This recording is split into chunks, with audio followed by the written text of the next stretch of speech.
Brooklyn Bridge: A Walk Through History.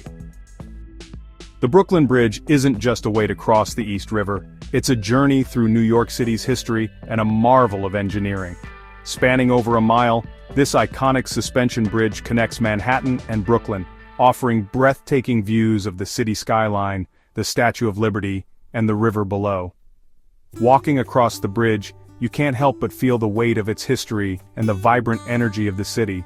Designed by John A. Roebling and completed in 1883, the bridge was a groundbreaking feat of its time. Its Gothic-style stone towers and steel cables are instantly recognizable, making it a symbol of New York's ingenuity and resilience.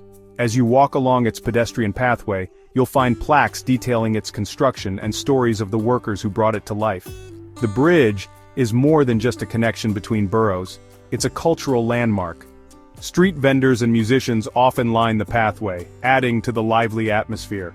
Start your walk in Manhattan and end in Brooklyn, where you can explore neighborhoods like Dumbo, known for its cobblestone streets, boutique shops, and waterfront parks. Whether you're a history buff, a photography enthusiast, or simply looking for an unforgettable experience, the Brooklyn Bridge is a must-visit. There's something magical about standing on this historic structure, feeling the breeze and taking in the city that never sleeps from a whole new perspective.